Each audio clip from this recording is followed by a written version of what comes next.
Welcome to another episode of Storytime with BDD. I'm your host, BDD, aka Brooklyn Dad. Folks, we have a special guest today that I'm very excited about.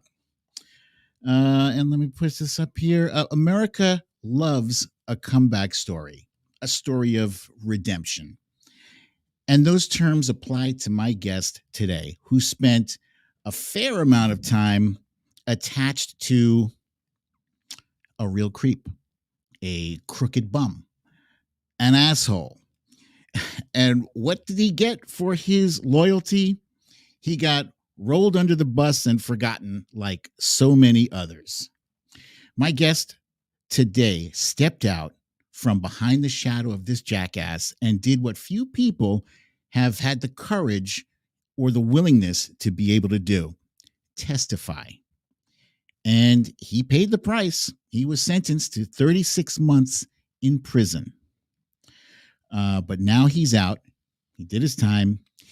And he's been on a ton of different TV shows and networks, helping to fill in the blanks about Orange Foolishness.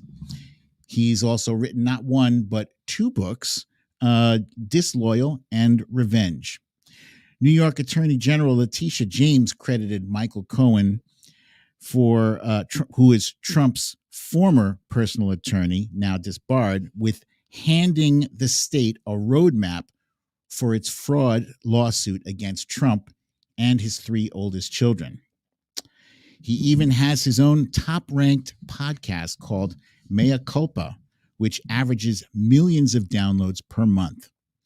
Ladies and gentlemen, please join me in welcoming my guest today, Michael Cohen. Thank you, BDD. That was a beautiful introduction. You know, one of the things I do want to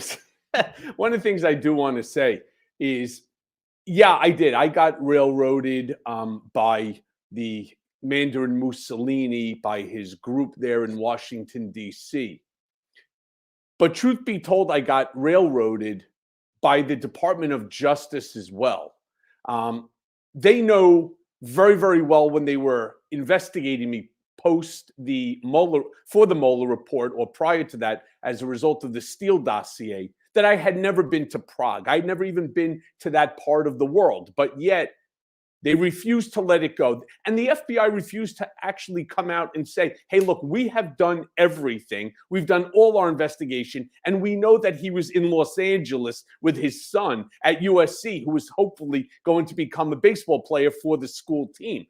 So they knew, but they said nothing. And they said nothing for a reason. Again, because it was a Trump-controlled DOJ. And then when they realized they had nothing, then what they did is they sent it to the Southern District of New York that trumped up, for lack of a better term, a whole slew of charges, including tax evasion, including misrepresentation to a bank, when in fact, as you'll see in the book Revenge, there absolutely was no tax evasion. At worst, it was a tax omission. It was an error by my former accountant who made a mistake. But yes, I paid a heavy, heavy price. 36 months I was sentenced to, along with 3 years of supervised release. So it is a very, very heavy price to pay for another man's affair, especially when that whole affair, as Stormy Daniels said, you know, he pulled out his mushroom pecker and the entire thing lasted all but about 60 seconds. It was like one lousy grunt and I'm done. But tell me, was I not the greatest? I was the greatest that you've ever had, right? Right? Quite frankly, I don't know if anybody's better. That's pretty good. Thank you. Michael, let me just say, you've been under a great deal of scrutiny and criticism ever since you made the decision to speak out, to step forward and testify, and not just from Trumpers, not just from his supporters, but also from some folks on the left. Like, when I announced that I was having you on the show, I had a lot of people who were like, "Oh, I can't believe you're having him on the show." And I'll say this: if you don't like it, don't watch or don't listen. In my opinion, everybody deserves a second chance. I What if, myself, but BTT, I, that's where I go back let me to finish, right? revenge. Let me Sure. finish. I myself am living proof because I've made some shitty decisions in my life. I had an addiction that damn near wrecked my life and my family's life. And, but I left that behind, because I strove to be a better person. So you worked with him or for him. And, I, I know that you were with him for a while and you did some shit. And, at the end of the day, you also knew that he was a vengeful guy. And despite that, because there's a lot of people in his orbit who could have stepped forward and said some shit and not left you being the only guy to step forward and put your ass out there. But they opted to keep their mouths shut, right? So they were fearful of that. So look, yeah, nobody's perfect in this world. Everybody makes mistakes. You did your time. I believe you've seen the error of your ways. Maybe you can speak to that. But I think what's important is that right now you're here with us. I haven't heard you say one bad thing about the Democrats or about the process that's happening to hopefully bring him to justice. You seem to have been, what's the word, not renovated. Upgraded. On the path to redeem yourself. You speak on your own behalf, please. Okay, so to those of your supporters, your listeners that said that to you, and you have a massive following on Twitter, and I commend you on it. To those people, I tell them their biggest problem is that they're buying into the bullshit that was promoted about me by media. And where do you think that promotion came from? It came directly out of the White House. It came directly, out of Donald and the Department of Justice, simply to discredit me so that if I did ever come out and provide testimony against him, that it would automatically disqualify me as being credible. Now, interestingly enough, if you remember from the Mueller report, I am the second most discussed person in the Mueller report, only second to Don McGahn. And everything that the Mueller report stated about me was every single thing that I told them was honest, it was truthful, and it was relevant to their investigation. I also want to tell you that I received absolutely no benefit from any of the testimony that I had provided. And there's two reasons for that. First and foremost, I never asked for anything. What they wanted me to do is to sign a 5K1 agreement, a cooperation agreement, which I said no, because I didn't do anything wrong, right? Okay, yes, there are things I did wrong. What did I do wrong? Legitimately, campaign finance violation. I sent the money to Stormy Daniels' attorney in Beverly Hills, California, Keith Davidson, which I did at the direction of and for the benefit of Donald J. Trump. I didn't do it for myself. I did it because my boss asked me to do it. We produced an NDA. She signed the NDA. I sent off the funds. End of story. So the fact that so many of these people were so entrenched, for example, with Michael Avenatti, a dirtbag from hell, all right? All of a sudden, I still am remembered as being this bad guy. Most of the stuff, if not all of it, that came out of Avenatti's mouth about me is an absolute lie. There's nothing that is true about it. I never stalked Stormy Daniels. I never met Stormy Daniels until she came on my podcast. I never spoke to her. I never emailed her, never texted her. Everything I did. She was on your right. Everything I didn't know she was on your yeah, you can go back. They're all saved. But everything that I did through her lawyer. And so when they say, oh, he was a dirtbag, scumbag lawyer, yes, I sued a lot of people. That is true. I sued a lot of people. Some of those lawsuits, they were meant to intimidate, but I never skulked around the back alleys with a baseball bat like a John Wick or a Ray Donovan. I never did any of that stuff. I used my law license, and I did it at the direction of and for the benefit of Donald J. Trump. Now, should I not have done it? Sure. But you know what? It's so easy for everybody to point a finger and say, you're a really bad guy. You took advantage of a paint company. Yeah, that is true. I did. And chances are, if you were on the opposite end of that, you would have wanted me to represent you as well, because I managed to get the issues resolved. So, yeah, there were still some things, but none of the things that I was charged with. For example, I never paid Karen McDougal, and I want your supporters and your viewers to go into Google it. Alan Weisselberg, Google this. Alan Weisselberg lied, Southern District of New York, Michael Cohen. And it'll pop up. They knew that Alan Weisselberg lied to them about me. And yet they still used him for a grand jury to obtain an indictment, right? They knew that there was no tax evasion. I'm not in the cash business. Every dollar I had deposited into Capital One Bank, which coincidentally was located at the base of the building that I live in. And, you know, when I was in Otisville, there was a book that I read. It's called Why the Innocent Plead Guilty and the Guilty Go Free. It's by Judge Jed Rakoff, who's a Southern District of New York judge. And you know what?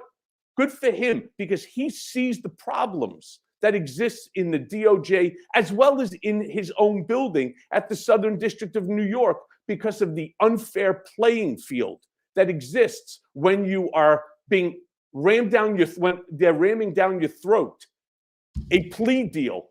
Because if I didn't plead, and remember, the first time I ever heard from Southern District was on a Friday at 5:30 p.m. through my lawyer. I wasn't even allowed to attend the meeting. That if I don't plead guilty on Monday, they're filing an 80-page indictment against my wife. And if anybody knows me, I'll give up my life for my wife and my children on any day, and twice on Sunday. All right? There was no way in the world that I was going to put her through this, despite the fact that she had nothing to do with anything. So shame on them. And it's why I've become such a staunch advocate for prison reform, for Department of Justice reform, as well as putting an end to this nonsense about federal judges having a lifetime appointment. It's nobody should have a job for life. Not the Supreme Court, not federal court judges, nobody. Michael, let me cut in here and ask you. You mentioned your wife, and throughout this whole ordeal, it's not just you that was kind of out there and at risk. It was your family as well. How is that now when you guys go out, let's say shopping or to the store? Do you feel nervous when you go out there, or do you have things kind of return to normal? Like, so you're not harassed out there. Yeah. I mean, no, I honestly want to know. Now, the answer is I try as often as possible not to actually walk with my wife and my children, because I don't know if the person that wants to come up to me is a fan who just wants a selfie or to shake my hand and say thank you for standing up, which is exactly what I did. You know, the easier thing for me, just to go back to our last point, the easier thing for me to have done would have been to say absolutely nothing, pull a Roger Stone, a Michael Flynn, or, a Paul Manafort. Do your time if you even end up with time. And then as soon as, Trump was leaving, I would have been first on the list of pardons and all of this bullshit would be over. But I said no. And you put up the screenshot of that. When I said to Stephanopoulos, my wife, my daughter, my son, and my country are my first priority. They're my first loyalty, right? And I will always put them first. I have. I'm sorry, so going back to sorry, because I digressed for a second. When it comes to going out, I get, especially here in New York, or I was just in California for my mea culpa. I did a live show at the El Rey Theater. Nice. It was a lot of fun. There's a lot of fans in those states, and there's also detractors as well. I had one the other night in a restaurant, and it could have easily escalated and got out of hand. But most of the people that I meet are fans, and that's very, very nice. But when somebody's approaching you, you don't know whether or not that they're a fan or they're a detractor, or they want to shake your hand and punch you in the face. And so I don't want my wife and my children to be anywhere near this if anything happens, because again, they're my everything. And so I just want to make sure that they're fully protected all the time. And it has really it's put it's a hindrance. We Yeah. used to like to take walks together, here in the city, whether it's in the park or up and down the streets. Now we just don't do that. I'm sorry to hear that. That's rough, because I know my wife and I, we hold hands wherever we go still. It'll Yeah. be we're 5 years December 29th. 28, Yeah. 28 BDD, 28. Oh, you? I'm with her 30 years. Wow. Yes, 28. And I ended up, unfortunately, celebrating our 25th wedding anniversary. She in New York, me in Otisville. And for Yeah. that, I hate Trump. I hate Trump, and I hate all of those around him with all of my heart and my soul.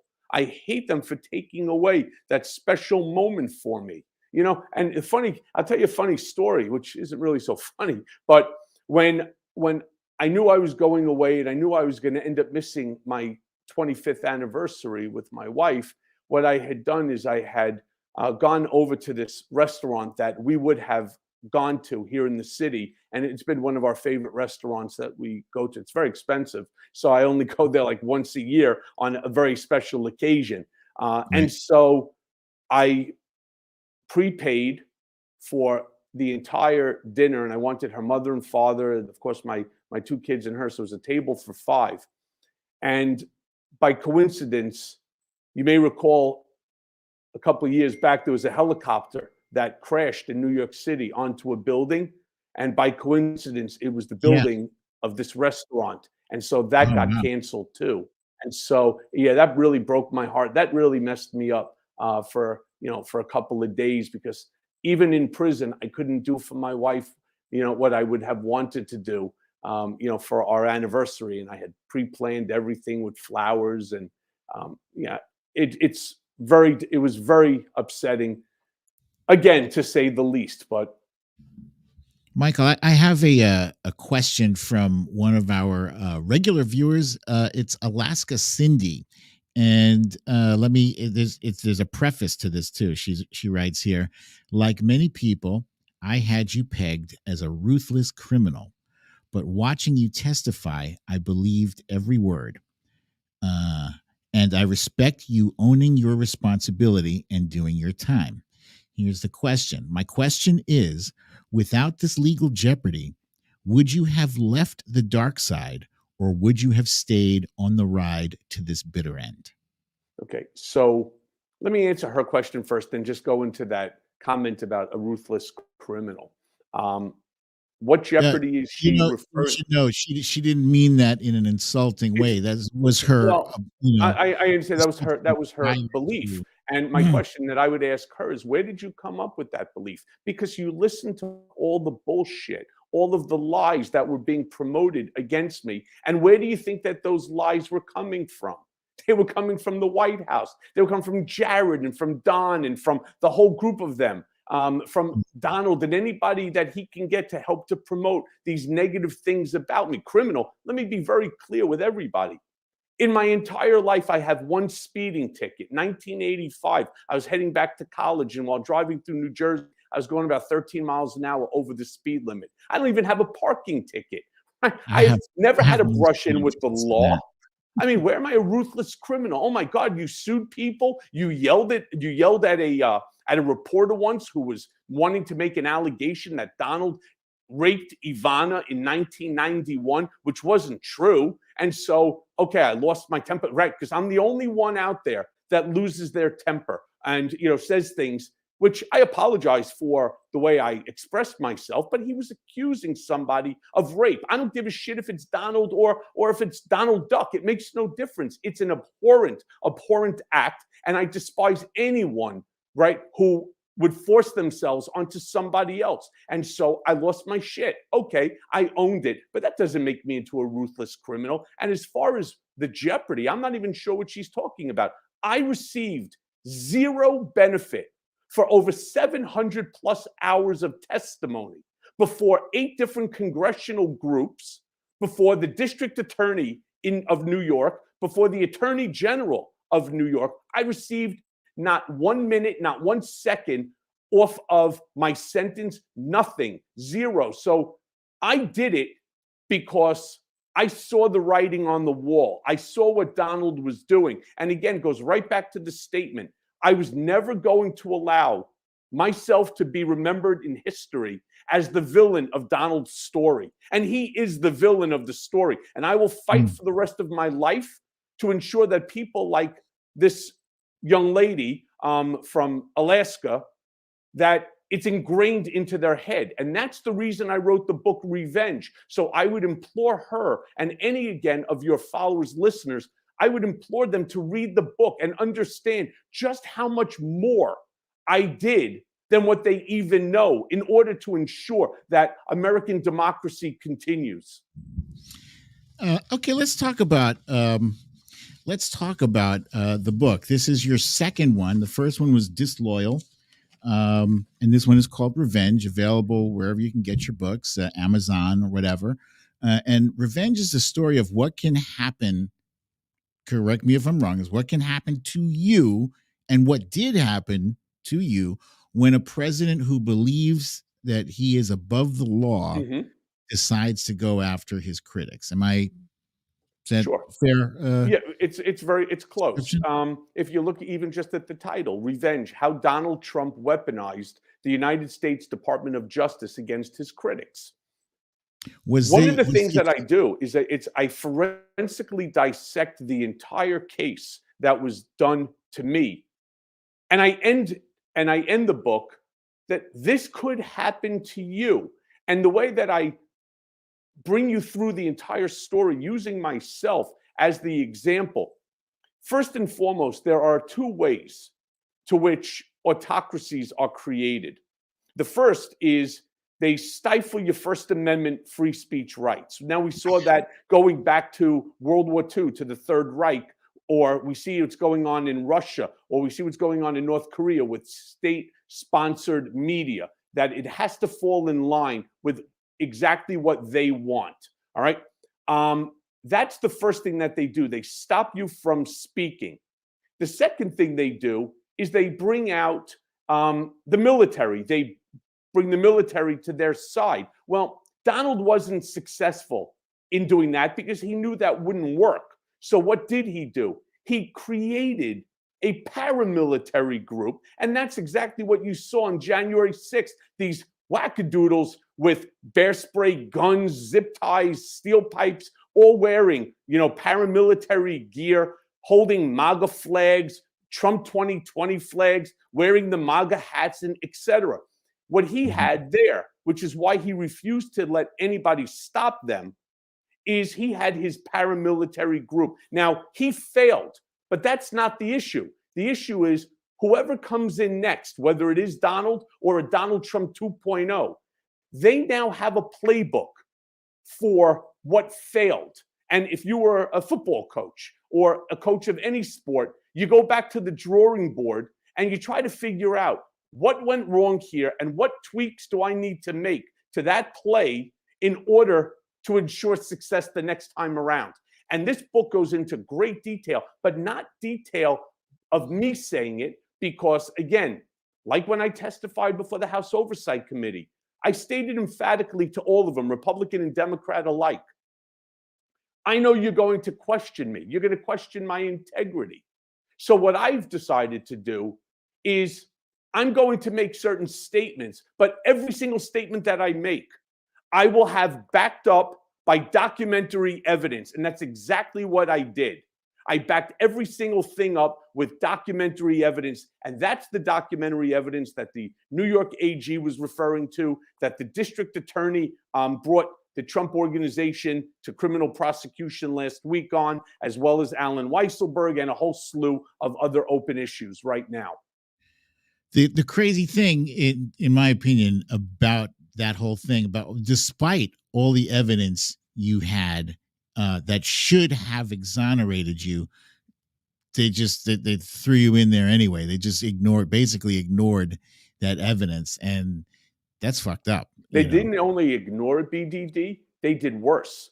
The Southern District of New York, this guy Tom McKay, Nick Ruse, Andrea Griswold, at the time Robert Kazami, all of them. What they ended up doing is they knew that there was no tax evasion. And remember, I only learned what they wanted on a Friday night. Actually, it was a Saturday morning when my wife and I went to the lawyer's office and basically told them, you either come in on Monday or they're sending the folks to come pick you up and take both of you out, in handcuffs. That it's so insane. They knew that there was no tax evasion. They knew that there was no misrepresentation to a bank. I have never not filed my taxes. I have never in my entire life been audited. I have never in my entire life had an overseas bank account or an overseas business or a nominee or fake invoices or any of the things that are standard that make up the elements of a tax evasion case. At best, it was a tax omission like millions of other Americans, but I never even received a letter. I never had an IRS agent that I could sit and say, hey, if there's an error, no problem, let me pay it. I never owed a dollar to anyone or any financial institution or any institution ever in my life. And I go through that at great length in revenge. Lanny Davis went wild and he created this PowerPoint presentation. He went on every single radio and television show that he can get on with this PowerPoint presentation showing there wasn't a single element of tax evasion that applied to me. No cash, no overseas business, no nominees. Every dollar went into Capital One Bank, which coincidentally was located at the base of the building I live in. And every single document, every bank statement in an organized, tabulated, 3-ring notebook, because I'm obsessive compulsive, every single one was given to my accountant who fucked up, plain and simple. And they used him to testify as well against me so that he wouldn't end up getting sued for negligence or malpractice. Let me ask you this.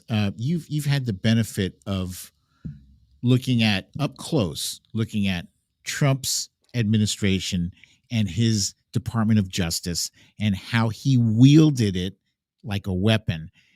When you look at the Biden administration, do you see a stark difference between the two? Like, does it hit you like, oh shit, that's how it should have been?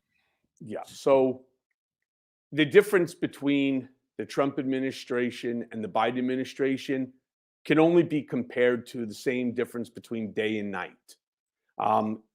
Donald weaponized the Justice Department, and that's why he's making the claims that he's making now that the Biden administration is weaponizing the Justice Department to go after him, because he knows what he did to people like myself and others, critics.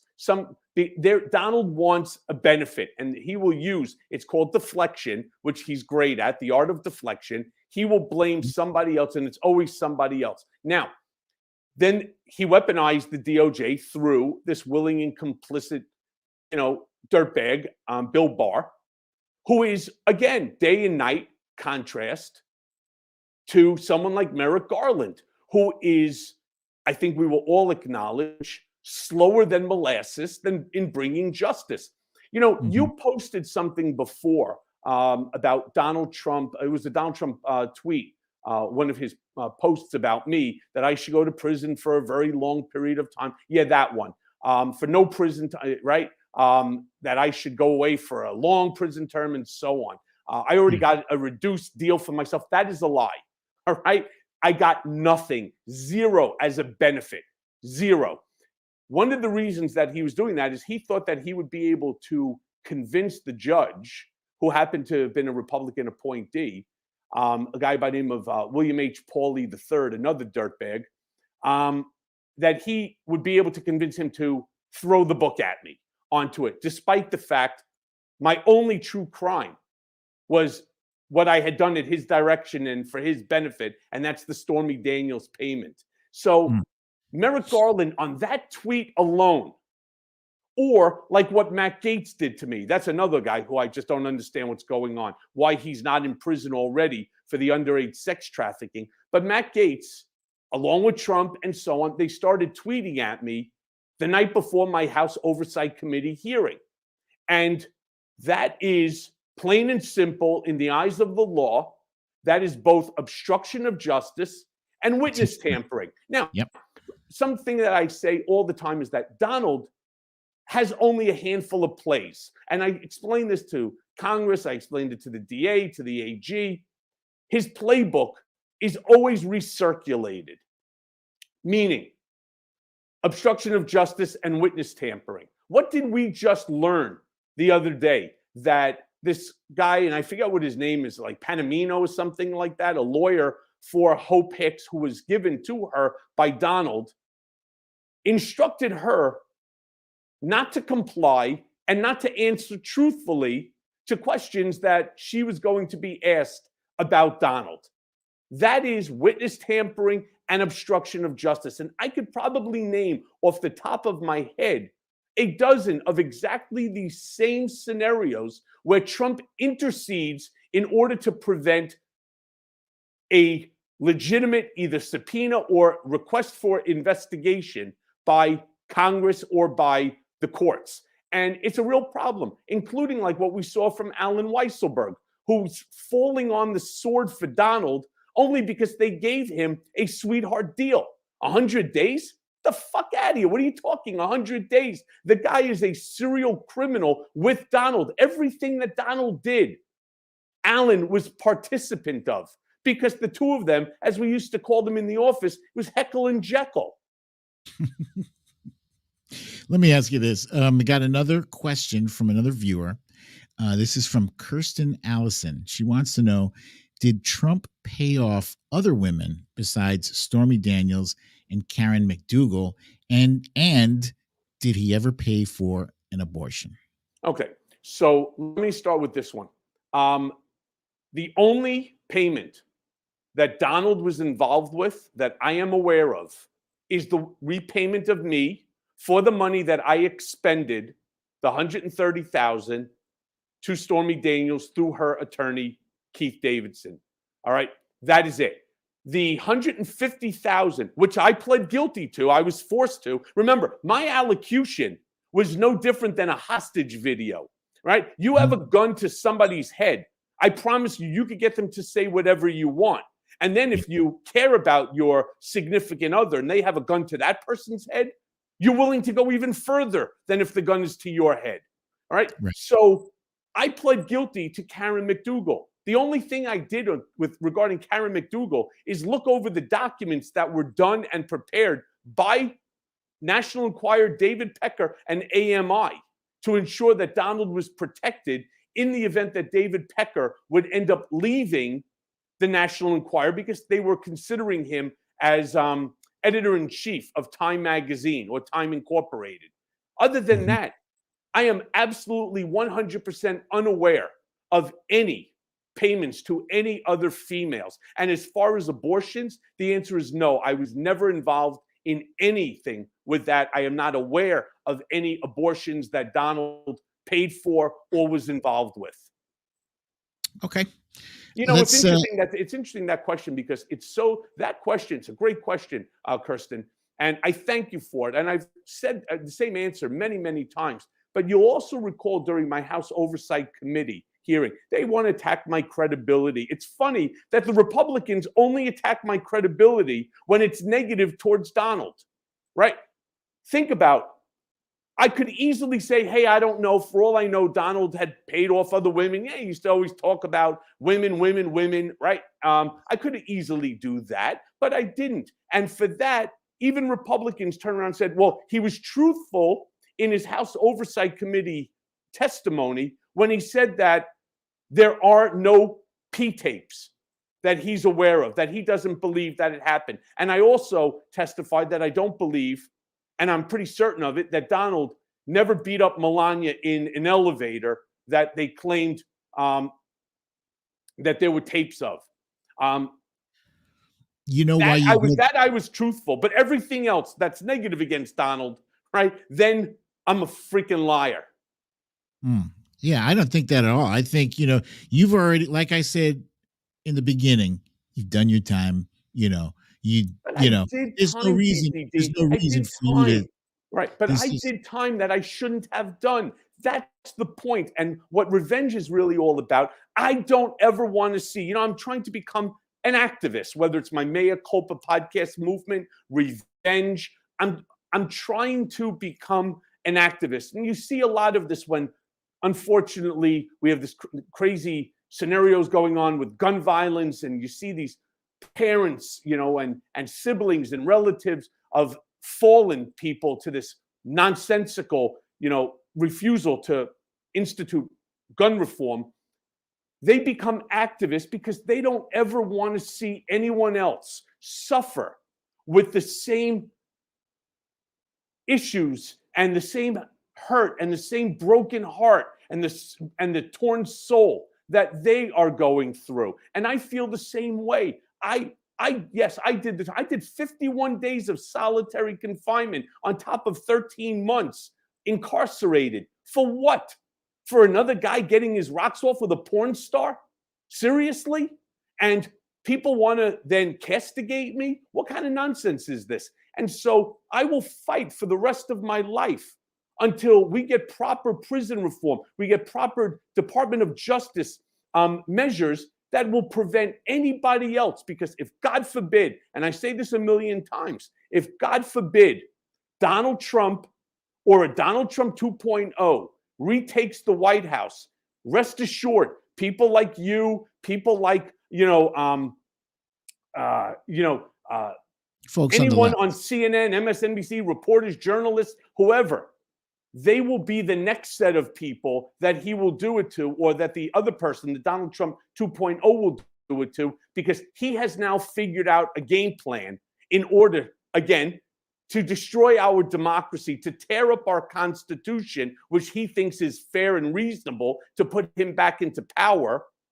He will put these people away simply because he wants to become the monarch, the Führer, the supreme leader, dictator of the United States of America. And it's our job, it's my job. I feel responsible in order to ensure that that never, ever, ever happens. Let me switch gears with you a little bit, Michael. I want to talk about the House Ways and Means Committee voted to release Donald Trump's tax returns to the public. And maybe it's that I don't have a financial brain to look at this and see maybe what I should be seeing. But yeah, I see the $750 from 2016 and 2017, $0 from 2020. I feel like I've already seen this before, and I'm looking for the oomph. Like where's the beef, so to speak? Am I missing something? Is there? Have you missing seen something? any other you iteration of this? Yeah. Okay. So if you can, BDD, just keep that back up so I can walk you through it a little bit. Yep. It's a little easier that way. Thanks. Okay. Okay. So we all know from Donald that he's really rich. I'm worth more than 10 billion, right? Someone who's worth more than $10 billion doesn't pay zero in federal income taxes. Remember, my charge, 5 of them, were tax evasion. Yep. Interestingly enough, 2016, 2017, Donald paid a combined $750. I paid 3.1 million. Oof. And now I have no money now. I mean, people also don't understand this too, that I didn't go to work for Donald Trump for the money. I was semi-retired at the age of 39. I got very lucky early on. I was worth a lot of money. I talk about it in my book, Disloyal. I was worth over $100 million, right? What? Yes, when I was the second richest guy in the office. In fact, I almost loaned Don money so he could buy an apartment because his father wouldn't give it to him. That's a true story. And now I have no money. I mean, I lost everything as a result of what? This fucking menace getting his pecker pulled by a porn star? Seriously? So look, let me go back to these federal income tax paid. He tax evaded. That's what this thing is going to show. Not only did he tax evade, something that you'll also find out, he received over $170 million in tax refunds over the years. That's a shitload of money to anyone. All right? That's just tax refunds because he lies. That's the whole point of what this thing is showing. 2015, a guy makes $641,000. Seriously, that's his. And what this also showed to Congress is that he lied to the American people in 2015, 2016, all the way through 2017, when he stated that he was under audit and that he could not release his tax returns at the suggestion and advice of counsel. Only an idiot would do that. Bullshit, wasn't it? It was bullshit. Yes, it was a lie. And you'll also remember when he was debating Hillary, and she turned around and she said, "You're the first president in almost 50 years that has not provided his tax return so that we know legitimately who you are, who your business dealings are, and so on." And that she also hit him up with the fact that he pays no taxes. And he said that makes him smart. That's the point I was going to make. His belief is, if you don't pay taxes, that makes you smart. No, that makes you into a tax evader, especially the way that Donald was manipulating, for example, as I testified, the value of the asset for the purposes of your financial net worth versus the value of the asset for tax-based purpose. That's a problem for him. Now, let me ask you, for years, Al Capone, famously, they couldn't get him on anything. Until Murder, finally they got him. extortion, Yeah, none of that stuff. They finally got him on taxes. So my question is, can they get Donald Trump on taxes? Is this big enough or significant enough to stick? Because we know his nickname is sometimes Teflon Don. What's your prediction on this whole tax thing? So that's the New York Attorney General's case. However, remember, that's civil in nature. Though she already has referred exactly what you just described, she referred it to the Southern District of New York as well as to the IRS. Now, this is where I got a bone to pick with our president, simply because of his choice for an attorney general. We all know that the IRS chair under the Trump administration refused to allow anybody to look at Trump's tax returns or to audit. Yep. Well, President Biden, if you are watching or listening to this, or anybody in his inner circle, he's not in power anymore. You are. And I would strongly suggest, like what Dick Durbin did in my specific case, make a referral to the IG, the Inspector General of the Internal Revenue Service, and demand that an audit for the last 7+ years be done today. Put your entire team on it and let them go ahead and do what they need to do so that this man is finally held accountable. Because you're right. Everyone thinks that anytime that you have a hearing, it's a waste of time and it's a waste of money, because Don the con will end up escaping responsibility and liability. And he's great at that, throwing people under the bus in order for himself to escape liability. And you may recall me saying that he will have Don, Eric, Ivanka, he'll have Melania, he'll have anyone go away in order to protect himself, because Donald Trump has no loyalty to anyone or anything other than himself, which is the reason I scratch my head so often and I say, why are all of these supporters really supporting a man who wouldn't cross the street to piss on them, even if he had to go to the bathroom to put them out if they were on fire? He would not, because it would take him time to walk over. And I don't care about them. He just doesn't care about anyone. And when I first said to people like, you're just a disgruntled employee. First of all, I wasn't disgruntled. They're like, oh, well, he didn't take you to D.C. I didn't want to go to D.C. And that was something that Jim Jordan was trying to get the Department of Justice to go after me, claiming I lied, to Congress when I testified that. I brought in a lawyer who explained to Donald why, with all of the shit that was going on the outside, every president has a personal attorney. That's what I wanted, and that's what I got. He wanted me to go in as assistant White House general counsel under Don McGahn. I mean, he would fight with Reince Priebus, who was known throughout all of us, and then on the Hill as Rancid Penis. He used to yell at him, "Why is Michael not coming to DC? Why have you not found him a position?" And my comment every time was, I got what I wanted.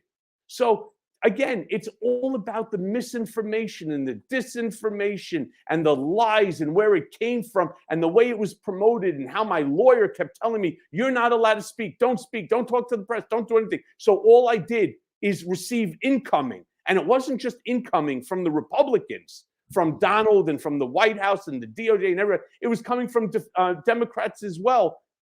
People who were listening to guys like Michael Avenatti, who turned out to be just like Donald, a master deflector. Everything he accused me of, he did. I never took $1 from anyone in my life. He robbed everyone from Stormy to a paraplegic. For what? So that he could buy an airplane? Right? I could buy an airplane on my own without taking $1 from anyone if I wanted it. So he could buy sports cars. I had a sports car. I didn't need one. I had the car I wanted. So, it's unbelievable. And he became like the darling of the Democratic Party, to the point this asshole even went so far as to say he was contemplating on running for the presidency. Could you imagine? I remember that. And he's behind bars now, isn't he? 14 years. That's brutal.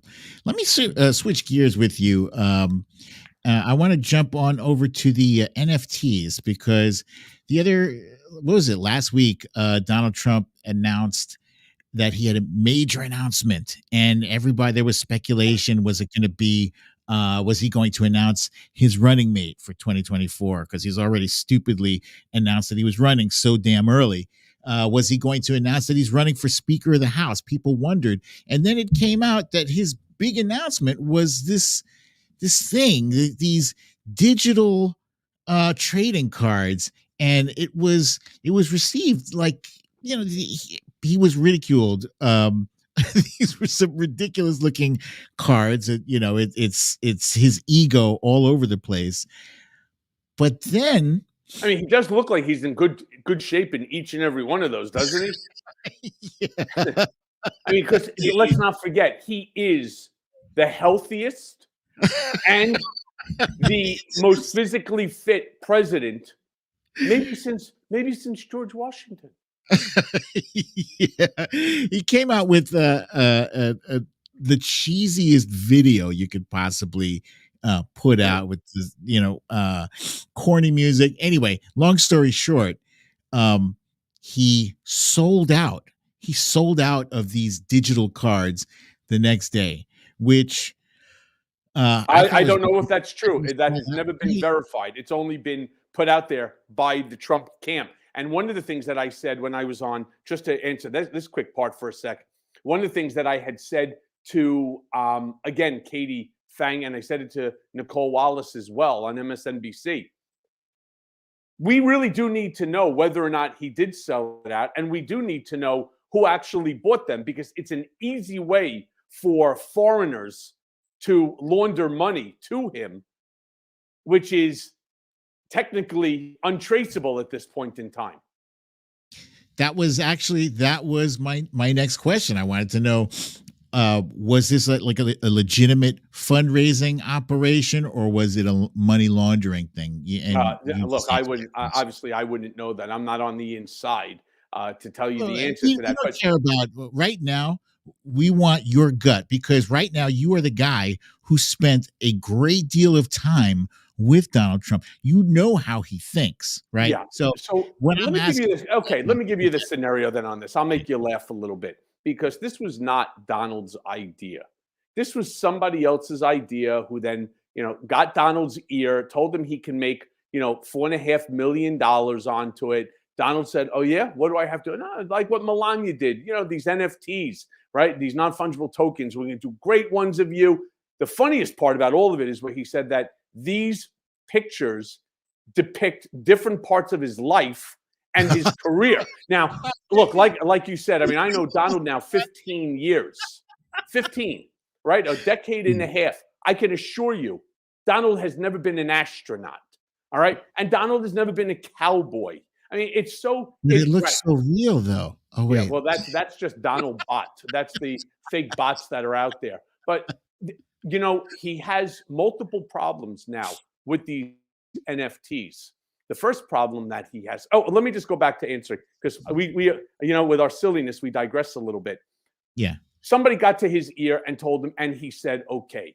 They then showed him, because Donald has a fragile ego. He realizes that he's fat, that he's out of shape, right? That, he looks like shit.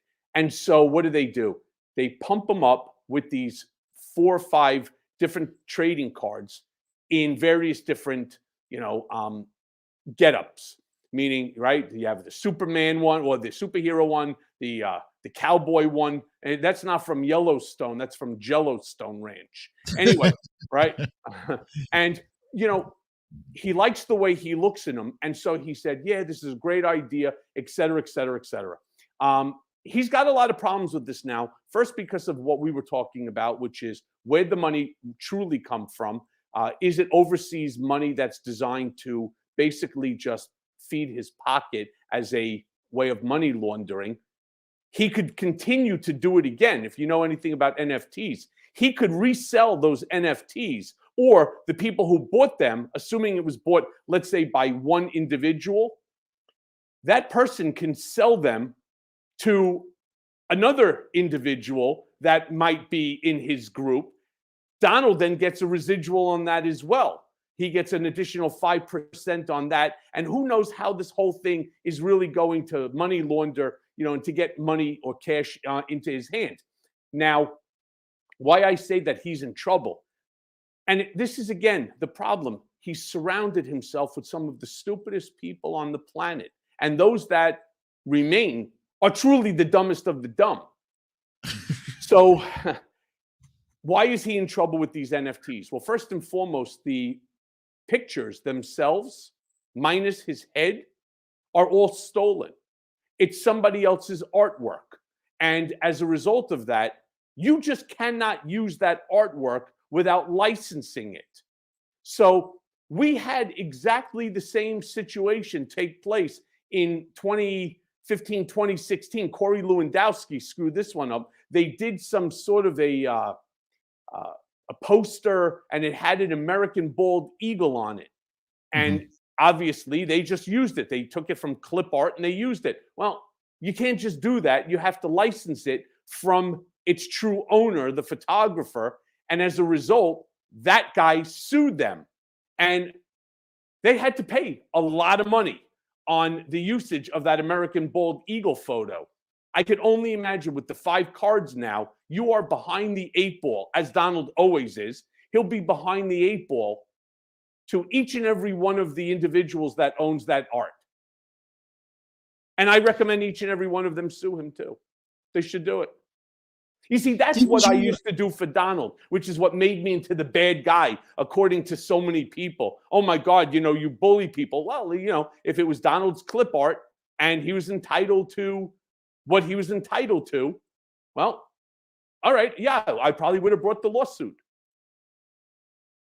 Let me I have some viewer questions. These are people who actually wanted to ask you specific things. Oh, can I say one more thing before we jump into that? Because, when I was on with Katie on the live streaming show, as a goof, she gave me these 2 NFTs, which I think I may have talked to you about it when you were on my podcast. Did she write on a sticky or something? On 2 stickies. She did a picture, stick figures of herself, one eating ice cream, the other one on rollerblades. And I said to her, you know what? Thank you for those, but I want to do something fun, silly, and at the same time charitable that smacks Donald a couple of rounds. And so I put it on my Twitter, and I said, this is for No Kid Hungry, which is Katie's favorite charity. And I believe in it as well, obviously. So I put them up on my Twitter. The first person who buys it for $10,000, right, gets it. And 20 minutes later, one of my Twitter followers ended up buying it. And I know that they bought it because they sent in a receipt that they had made the donation. And it's being shipped to that person right now. It's being put into a picture frame, and it's being shipped to that person. And The nice part about it is while we had fun at Donald's expense, obviously we're in the holiday season, and what better way to give than to a child that doesn't have food, you know? That is awesome, Michael. Thank you for doing that. Thank you. Okay, so there are some very, very specific questions here. I have one from Amanda Crawford, who would like to know, do you know what Trump has on Lindsey Graham? I don't think he has anything on Lindsey Graham, to be honest with you. I don't know because, again, I wasn't around at that point in time when their relationship started to develop. Remember, Lindsey Graham said nothing good about Donald in 2015 and 2016 until Donald became the Republican nominee. And then he still was kind of silent. But when Donald became the president-elect, that's when Lindsey became a big pro-Trumper. And so the same with Ted Cruz and same with Matt Gaetz and Jim Jordan and a whole slew of other people.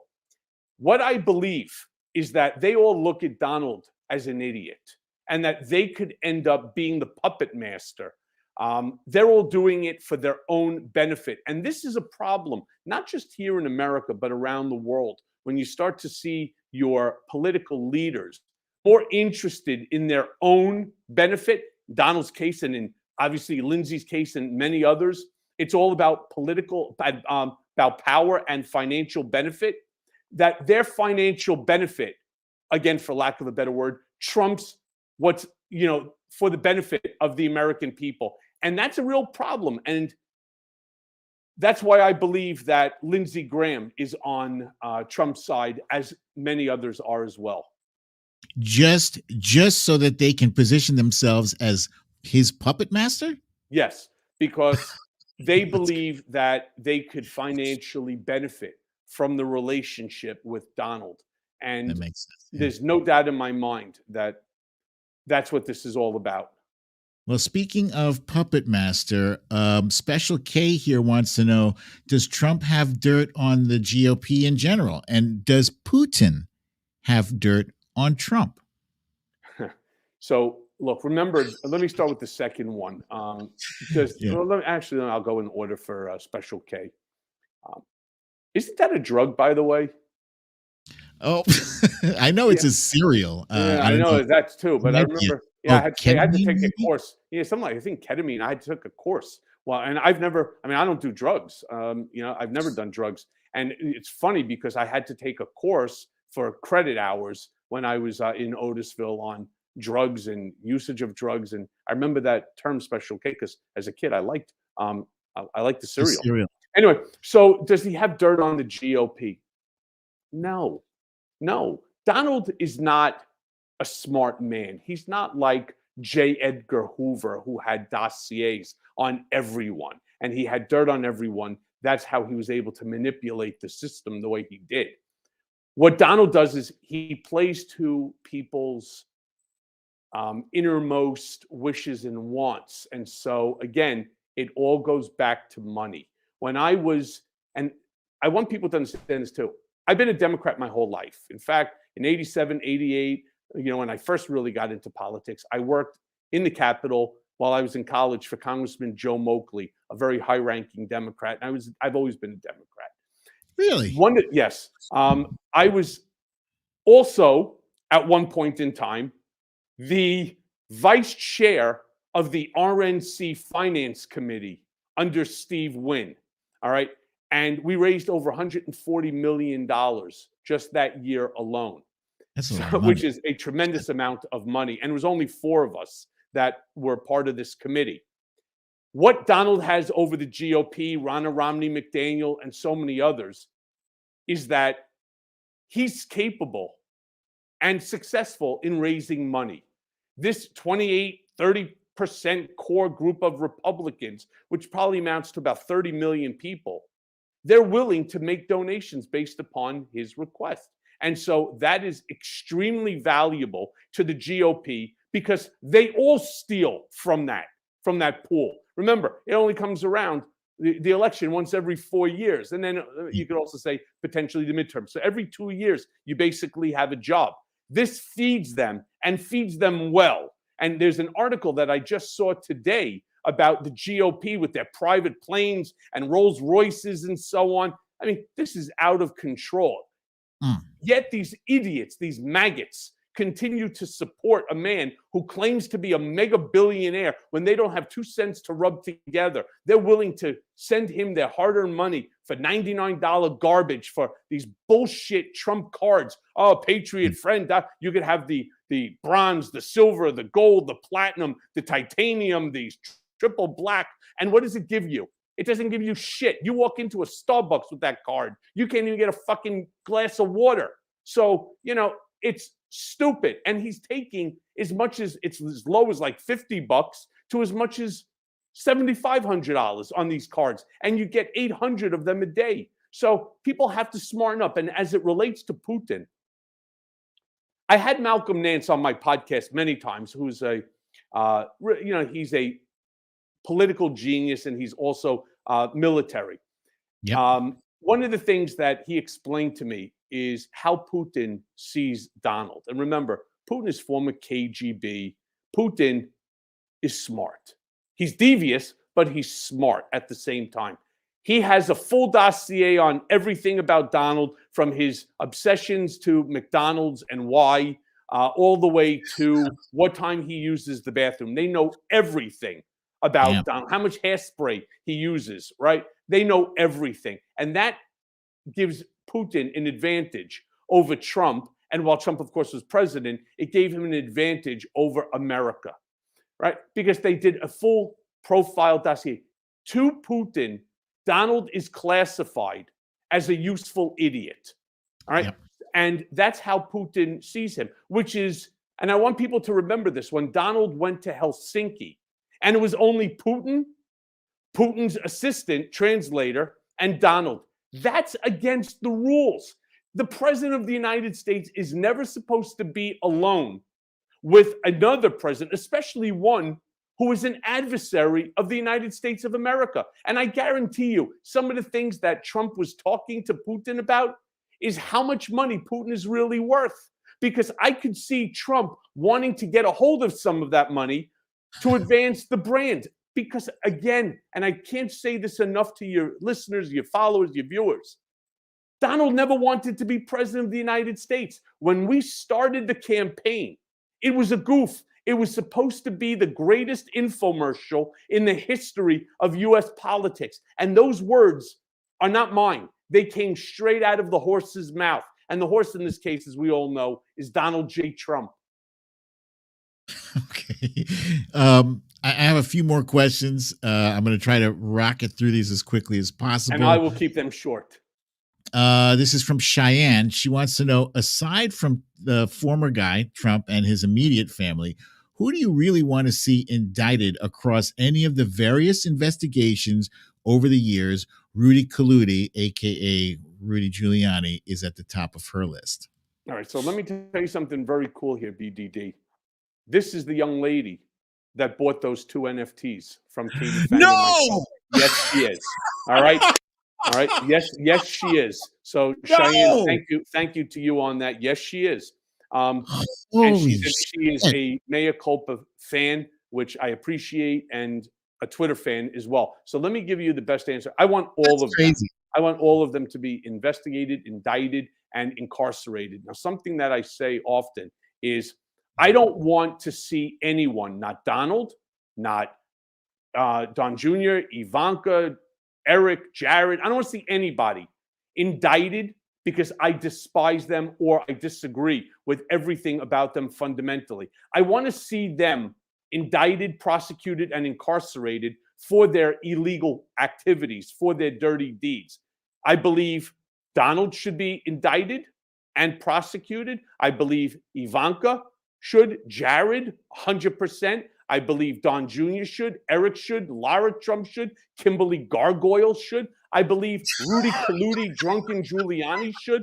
I believe any one of these individuals who had their hands in the insurrection, in the big lie about the election, and so on, each and every one of them should be held accountable because they are reasons why people don't trust our elections. It's why people are losing faith in our Department of Justice, and that they're concerned about the future of our democracy. So that's a great question, Cheyenne.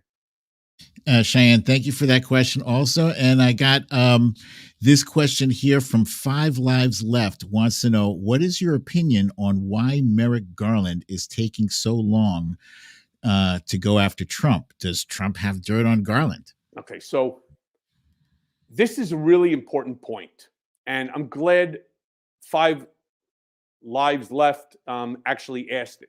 Look at how many people now think that Donald has dirt on somebody, which is what's avoiding the prosecution or indictments of him and others. It is not true. As I said before, Donald has no dirt on Merrick Garland. Merrick Garland is just slow. He is methodical. He truly believes that the Office of the Attorney General of the United States of America should be a separate and independent group, nonpartisan. And he does not want to do anything that would make him look, or the DOJ look, partisan. The problem that we all have, the problem that we all have is that we're coming off of years of somebody like a Bill Barr, who is the exact opposite. And so we're trying to rationalize how Donald keeps getting away with it.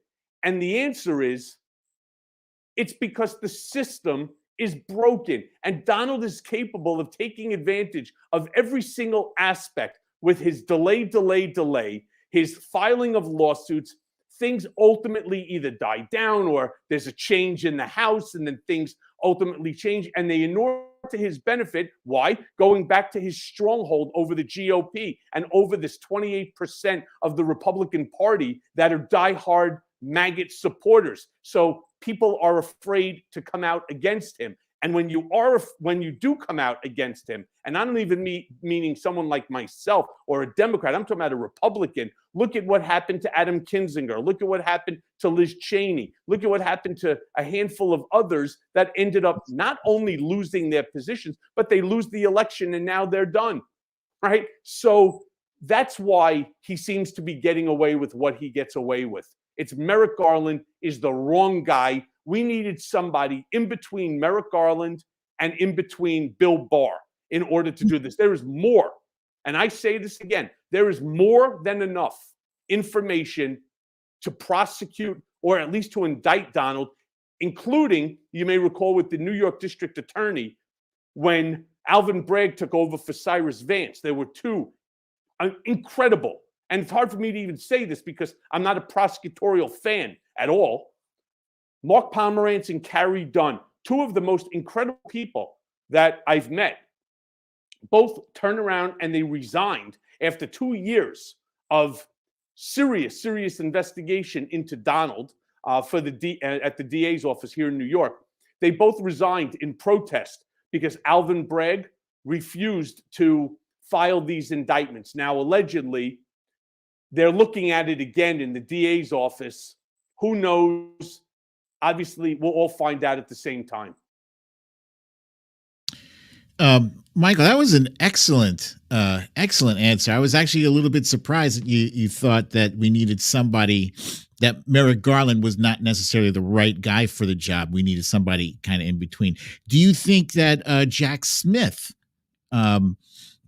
shows some promise in terms of bringing this whole thing home? I mean, you know, he does have some credentials to him, doesn't he? Yeah, but you have to remember, Jack Smith is he's a special prosecutor, right? He is not Department of Justice. What he does is he makes a referral back to Merrick Garland. Another delay in the process. Let me talk about the two cases for a second that Jack Smith is currently dealing with. The first one, I think, is an extremely difficult case to prove against Donald Trump. And that's the case of the January 6th insurrection. Why so difficult? Okay, it's difficult for several reasons. First and foremost, the volume of information that would need to be reviewed in order to bring both an indictment and to prosecute. You have 1,000 people that testified, and people need to understand this. The minimum that they keep you for is 8-9 hours. So when you're testifying, adding the times the 1,000+ people, it's actually 365 days of testimony, 7 days a week, 24 hours a day. Not to mention the million documents that they have. All Donald has to turn around and say is, I never told anybody to attack. I told them I'll see you there. It becomes his word, my word, this, that interpretation. And of course, in order to hold them accountable, it all goes to something in law called mens rea, which is the guilty mind. And it is very difficult. Intent.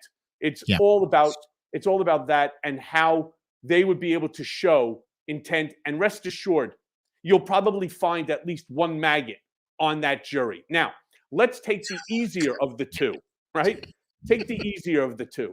Okay. That's the Mar-a-Lago document case.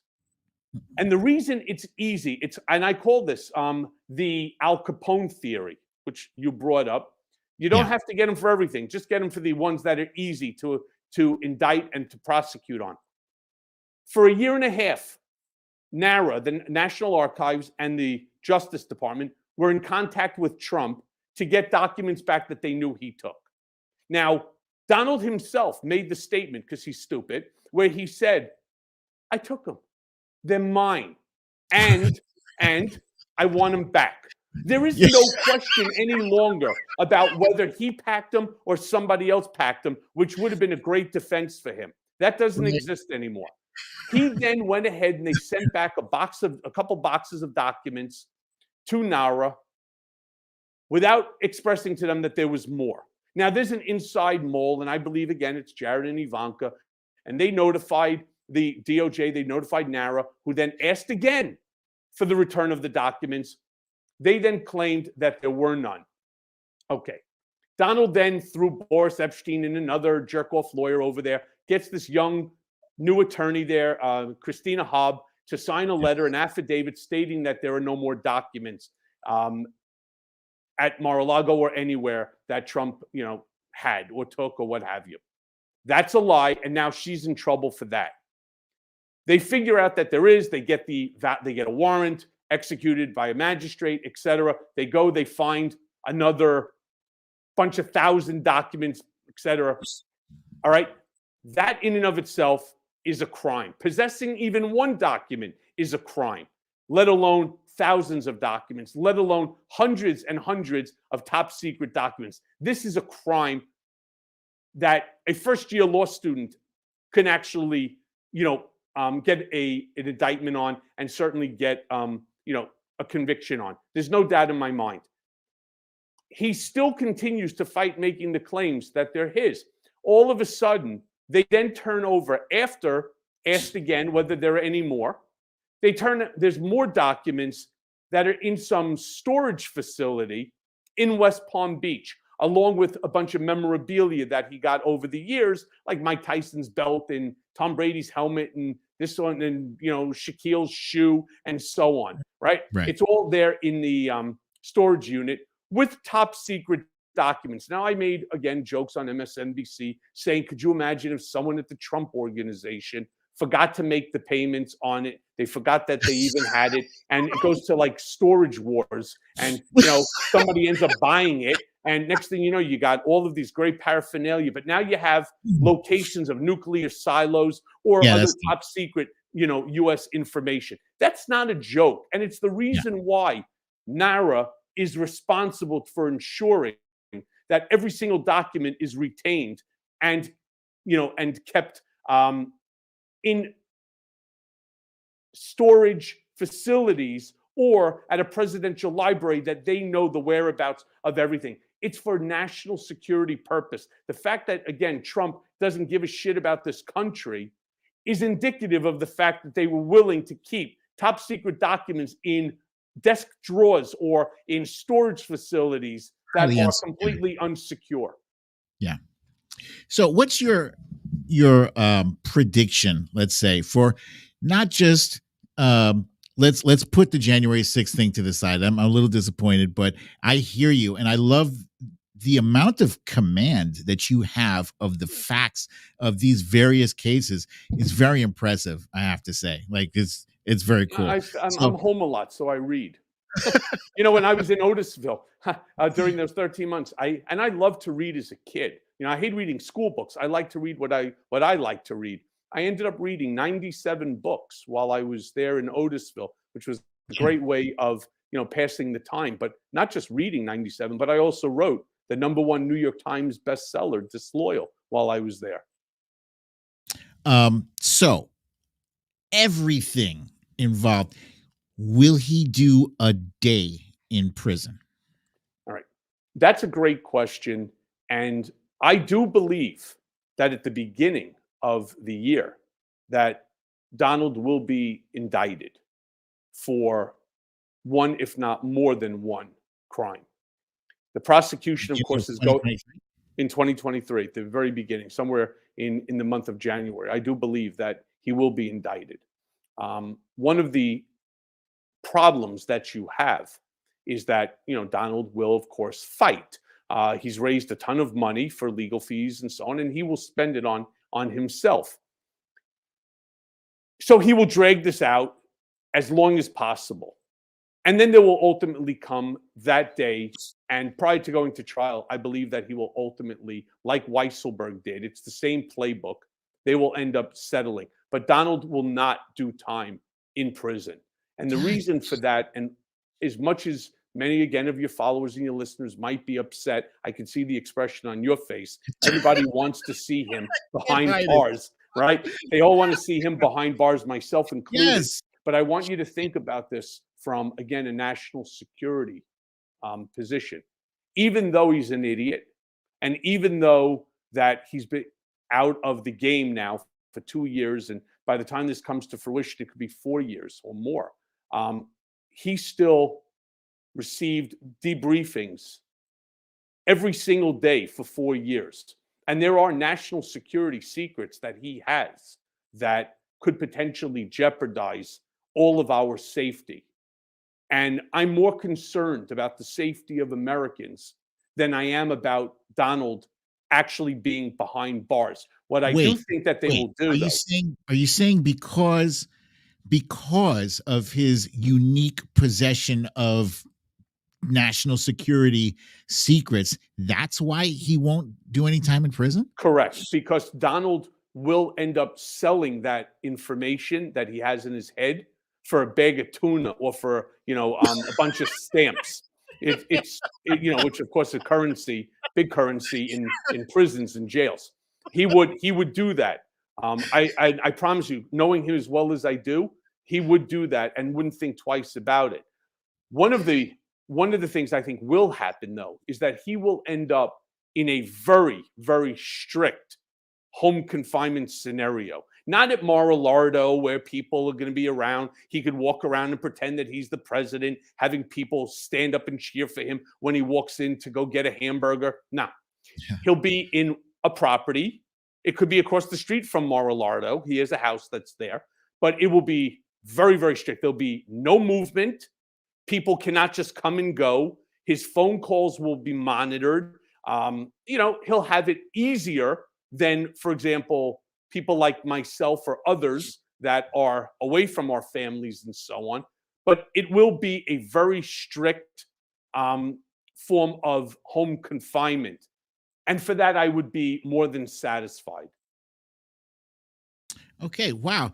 I got to say, first of all, Michael, I'm well aware that we went overtime. I said an hour. This is such an interesting discussion. We're foregoing the guessing game. We ran out of time for the guessing game, and I'm sad about that. Well, the answer is Ipswich claims. But I do have one thing that I do in every episode, and it's called My Favorite Things, which is actually your favorite things. And this is meant to be a rapid fire. I ask, you answer. Let's move on to the next question. Just things that you like, right? And let's see, where the audience can relate to your choices. Okay? Got it. Let's go. Favorite TV show to binge watch? It's Always Sunny in Philadelphia. I love that show. Second is Larry David, Curb Your Enthusiasm. You my dude, man. You my dude. All right. Favorite New York City neighborhood. Oh, where I live, Upper East Side. There you go. Nice. Favorite member of the Trump family. It used to be Don Jr. I was very close to him. I don't have any favorite, though. On top of that, Donald's sister, Judge Barry. I think the world of her. She's brilliant and she's kind as well. Okay, we would have also accepted Mary Trump. We would have accepted that. Yeah, I don't know Mary. In fact, I've never met Mary. I've never even spoken to Mary. She's my favorite member of the Trump family, only because of what I've seen of her on the TV. So, favorite gangster movie? Oh, it has to be Godfather 1 and 2. That's the only correct answer. We would have Goodfellas would be number 3. And that's a very good movie. Yeah. Favorite TV sitcom? Oh, I already said it. Curb Your Enthusiasm, right? Oh, yeah. Favorite fast food? I don't eat fast food. What? Yeah. Oh, the first time I ever had a McDonald's hamburger was on Donald's plane. You know what? Let me rephrase that. No, that's actually not accurate. It's actually, as a kid, I liked Wendy's. I like Wendy's. Yeah. Favorite American president? That's a tough one. That's a tough one. I don't have one. I have anyone that doesn't want to cause an insurrection and destroy democracy. I'm all for them. Okay. Favorite song to sing loudly in the car? Sweet Caroline. Neil Diamond. Oh, Neil Diamond. There you go. Bam, bam, bam. Favorite Twitter account? Favorite Twitter? It would have to be yours. Aside from mine. No, that's my answer. Okay. Thank you. Jeans or sweatpants? No, just jeans. Pizza or burgers? No, pizza. I actually used to spin pizza when I was a kid. I used to make them. I worked, making pizzas as a kid in You're Brooklyn. a very interesting dude, man. Yeah. When you were a kid, you used to. Yeah, absolutely. Pizza. Yeah. I used to call him my Uncle Jerry. His real name was Ciro. He taught me I used to pound out. We used to make everything was fresh, from the dough. And of course, you have to knead the dough, then put a little olive oil on, put it in the fridge. It's not good till the next day. And then, we used to make the sauce and everything was what he was great. I'm a great cook, especially Italian food. My lasagna is second to none. I'll post a picture of the lasagna I made last week on your Twitter account. Do that. Uber or yellow cab? So I was in the yellow cab business. I had one of the largest fleets of yellow cabs in New York City at one point in time. So I'm yellow. There you go. Okay. Though the industry's gotten wrecked, not just here, but across the country. It's a shame. They let Uber and ride sharing walk right in with no hindrance to barriers to entry, and destroyed what was an enormous business. I'll tell you, I hate to say it, but I'm not sad about it, because there were more than one occasion where I could not catch a cab. Because there was only 13,284 yellow cabs for the city of New York. And the problem is the shift times. You had, 5 to 5 p.m., then 5 p.m. to 5 a.m. So when people had to return the vehicles, if it was a double shift operation, then they had to be back by 4:30, or if they were transferring it to the night driver or the day driver, that's why you had the area. That's the time that most people are leaving work. Not to mention, again, you have 20 million people moving around New York City on any given day, and you have 13,284 yellow cabs. They could have used more, but there would definitely be a way to fix the system where you didn't have to drop 150, 200,000 Uber drivers into New York City, where there's no, again, barriers to entry, no financial barriers. You keep a lot of data in your brain. You do. Snail mail or email? Email. If you could live anywhere on the planet, where would that be? Right now, today, Yeah, outside of New York, anywhere. Los Angeles. Interesting. If you could do any job for a day, what would that be? And you Oh, could be like a pro at it. any job for a day. Yeah. I'd like to be the CEO of Twitter. Oh shit! Did you wait a minute? You did reply, I think. Elon Musk made a comment, yeah, where he turned around and he goes, he's going to step down because people voted him out. I mean, it's just the craziest thing in the world, right? You buy this thing for $44 billion and you're going to allow people on Twitter to tell you whether you stay as CEO or not. Then he said, I don't know. I can't think of anybody that would want to take this job. It's that, yeah. So I sent him a tweet right back at him. I'll take it.